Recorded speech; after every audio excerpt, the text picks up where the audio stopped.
What qualifies me to be on this stage? Well, I passed out of Institute of Hotel Management in 1994, worked with the service industry and hotels like this up until 2000 when the digital bug bit me, makes me semi-qualified to ask you a few questions about the service industry. So my first question, Nikhil, and thank you so much for making it. I know it's been a hard day for you, so I'll keep it simple. First question, how will AI make coffee better for me? You don't have to answer that. And I was actually started to think about it, and why not? No, so hardly anyone within this room or outside of this, okay, would you find that who isn't visited Starbucks? Um, a recognized name as a service provider, who makes good coffee. How do you ensure that other than the product and the quality of product that you have, your engagement is also at that level? How do you ensure that? Yeah, sure. Thanks for that question. And I'll just start with a bit of a background in sense of the whole concept of Starbucks, right? I mean, the 70s, 80s, I mean, like, to have a coffee house, to get people together, right? So the very fundamental was to be customer, or I will not even call them customers. It's like, just having that human connection for people to come together, spend some quality time at our coffee house, and of course, enjoy a quality cup of a beverage. Fast forward 2012, we launched in India, a very, I would say, upcoming market. The focus, while I mean, technology was always wrapped around, but then it has always been, customer-centric organization, right? So where we again, want to always have that human touch through our baristas, and most of our customers are also quite regular, right? So apart from, I would put it this way, right? So we always had personalizations, right, where it was more human centric earlier. Now, obviously, because we have grown and we need to also meet the scale. Uh, Technology is something where we are leveraging a lot of things for our baristas to make their life easy and connect better, right? So to be fair, I mean, yes, still there are stores where if you walk in and if you're regular, I mean, most of the people will recognize you immediately, right? And they don't need any external stimuli. But then obviously, I mean, if you're going to a new store or a new location, we want to have that persona carried along, right? So, I mean, for a person coming to Starbucks, the experience should not uh, have any, I would say, differentiation to any of the stores that we walk in. To that extent, yes, I mean, we use technology in terms of uh, having the right segmentations done, having the right, I would say, identification of your choices. And yes, I mean, to begin with, I mean, so the, the mobile app, right, which is as a starting point for us, because, I mean, we don't store any, I would say, information outside our environment. So, yes, the minute you identify yourself, the barista would know your your likings, dislikes, preferences, your favorite beverage, and that's the whole conversation starter, right? And that really helps us to get that engagement ongoing and every time when you walk into the stores. That's actually part of the answer, which for the question that I was going to ask you next. But I'll just draw back attention to what Jasmeet Bhaiya said earlier in the morning today about you met Jasmeet. He's a managing director with Tips Frankie. And from where I come from, in my head, it's easier to provide that personalized care to a guest when I'm a single unit establishment. Replicating that across a F&B chain, cities, countries, etc., becomes that much more difficult. Can you focus a little bit on how do you actually manage that? What's your strategy? I don't know, absolutely, absolutely. So like I said, so I mean, if I look at the hyper local, which is more of the personal touch and where it's a more of a human connection, obviously it cannot be scaled up beyond a point, right? So our systems are stitched together in a way where but when it's a mix of the physical and the digital world. Right? I mean, today, it's a very common phrase of calling phygital. So, when I'm on my mobile app, I'm virtual, but I'm physically available at a store or consuming a beverage. I mean, again, that becomes physical. So that the line has blurred, right? So for us, providing that unified way of communicating with the stores, right, and then that actually, okay, to an extent, it also dilutes the human element because it's no longer the barista connect, but it's a brand connect, right? So as a brand, we still know you, we still know your preferences and your the choices. Like I said, that's because we are giving that experience omni-channel. So whether you are in the store or you're maybe ordering through any of our partner applications, aggregators, or even through our website, as long as you the system has identified you, all the personalizations will come in, right? At the same time, yes, let's say you are a new walk-in customer. So yes, at that point, it's more of again we depend on the baristas in the more traditional way to get to know you a bit more, and of course entice you enough to come and enroll yourself on the on the application so that we can serve you better in the future. Great point. In the earlier panel, Amit, who was a moderator, made a very, creative analogy about there's this children, शादी में हर एक photo में दिखते हैं, AI and ML, right? So my next question, what are these kids going to do for your business?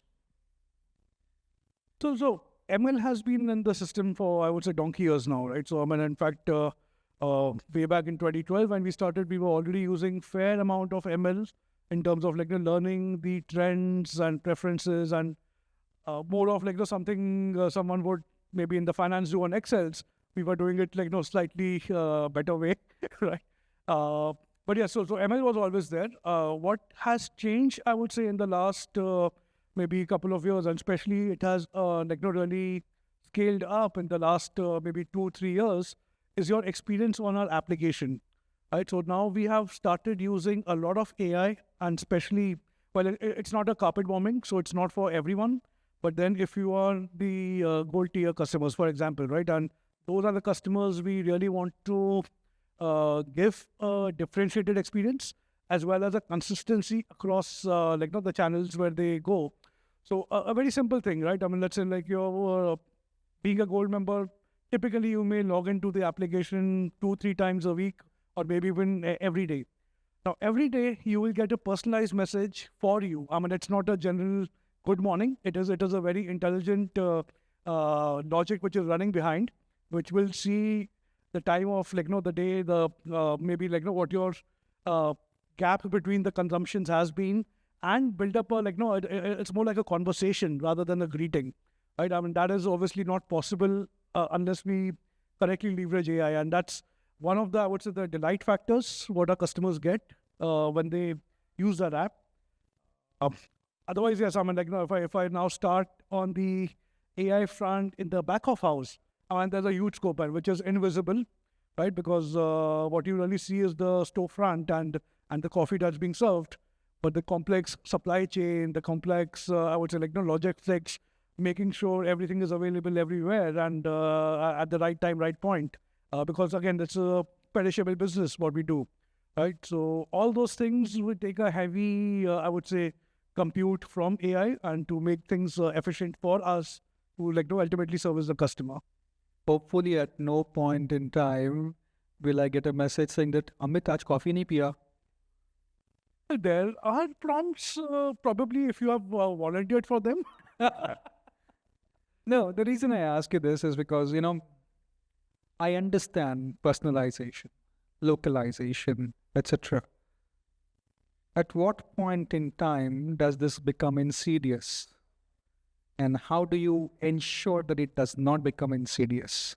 And absolutely, a very, very fair point. And so we've always been, we always taken care that Starbucks will never become a push type of a shop, right? So it's not that you will get bombarded with with promos or any other notifications, even if you have opted for them, right? So even let's say when well, the only channel we really communicate through is either our application or an email address which is registered by us, and both are voluntary, right? So it is a very and in the beginning I said, right, the only place we capture any information is through the mobile app, and of late we've started something on the WhatsApp channel. So both these things are voluntary, where we ask for the consent of using the data that you're providing only for for your own enhanced experiences.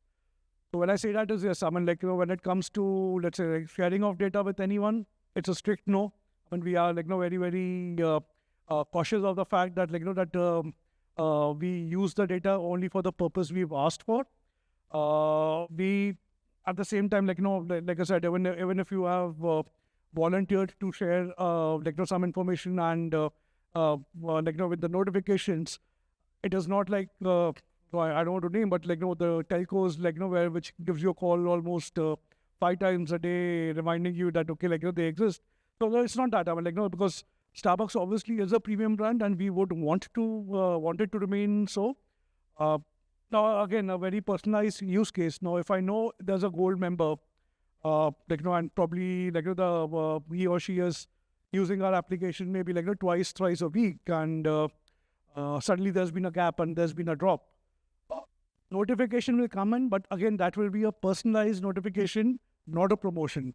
So it's going to be okay, checking, okay, are you okay? I mean, that's, like I said, it's going to be more of a conversation builder rather than pushing our products. And typically, we've seen the customers are, in fact, they are more delighted rather than annoyed when they get these type of push from our end. Having said that, yes, I mean, all other aspects of data privacy, data security. I think even before any of these regulations or the statutory requirements have come in, we've been very cautious about it, right? So I mean, whether it's terms of the encrypted data that we keep, or the amount of investments we've done on backend security, I think we are, if not the best, one of the leading. And I won't be surprised if we are comparable to any of the banking applications. While we do maintain a wallet, so we are obliged also to to have certain checks and balances. But I think when it comes to privacy and security, we won't be second to any of the top secured environments you can be in. Very interesting, and especially when you draw a reference to finance industry. For the longest period of time, I've been servicing financial clients. It's easier, if you ask me, to create financial products, right? Segregate them, distinguish them basis the customer persona or the profile that you have. But coffee is a coffee is a coffee. Then what? Partly true. So yes, by the way, right, I mean, so today we are serving, I think, almost 15 plus beans of coffees. And I mean, okay, the awareness is very less. I mean, the coffee is a coffee, but the way the market is maturing, and in fact, I would be thankful to the competition to bringing that nuances and penetration in the market. So now people are not just looking at the Arabicas, but they are looking at the type of, the geographies they are being sourced from, the type of roast they have, and then of course, the cold, hot, and the festive beverages. All these have a, I mean, you'll be surprised. I mean, the micro segments are huge. I mean, I'm today dealing with almost 85 to 90 micro segments of my customer base, which is again, the gold base.